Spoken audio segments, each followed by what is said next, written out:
Hey everyone, I'm McGregor Powell. And I'm Nick Carlucci, and you're watching Big Blue Banter. The past few games for Kentucky women's basketball have been a roller coaster. Let's recap their past three matchups, which have seen the Wildcat go 1-2 in conference play.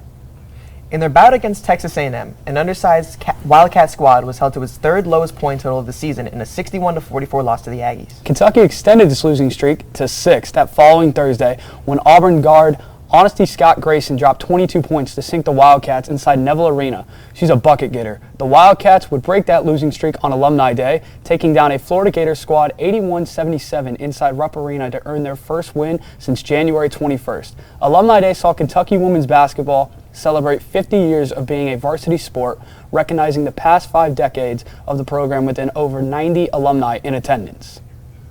Kentucky head coach Kyra Elzy addressed the media after the loss to Texas A&M, highlighting their game plan going into the matchup and what ultimately went wrong. You know, we wanted to start the game with trapping the ball screens. They're really good.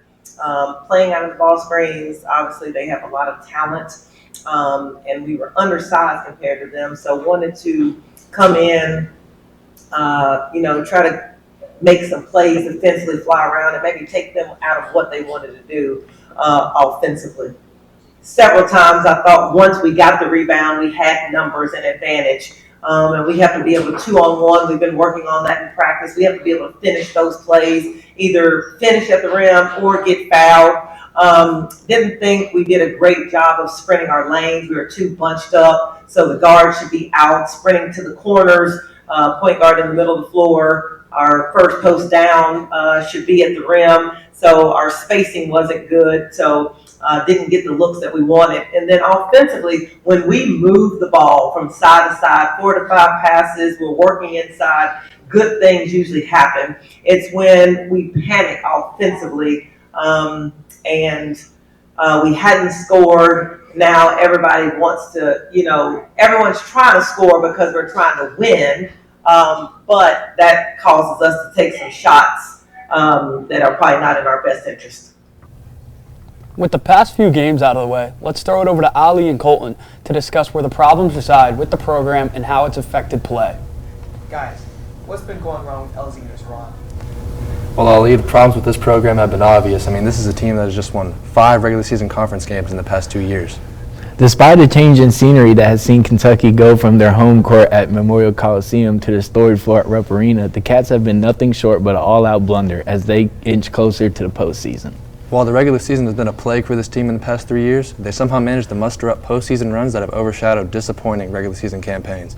Let's take a look at Kentucky's upcoming matchups, with this next week including 2 rematches that the Wildcats will look to improve on. The Wildcats are set for a rematch with Mississippi State tonight, with Kentucky looking to improve off a 77-76 loss they suffered all the way back in January. The Cats will follow a trip to Starkville with a home rematch against number 1 South Carolina. The first bout resulted in a 62-point beatdown for Kentucky, so they'll be looking to limit the damage on this one. Kentucky's final game of next week will be a matchup with a red-hot Ole Miss team. With the Rebels sitting at 4th in the conference, the Cats will look to muster an upset in the Bluegrass. Ali, the Wildcats will have a lot to prove in their upcoming matchups. Absolutely. It could be rough, but the opportunity to shine is there for them. For sure. Well, that'll do it from us. Mac and Nick, back to you. Well, Wildcats, that's all from us at Big Blue Banter. Make sure to catch the Wildcats' upcoming matchups with all 3 games being streamed on SEC Network. Thanks for tuning in, and we'll catch you next time.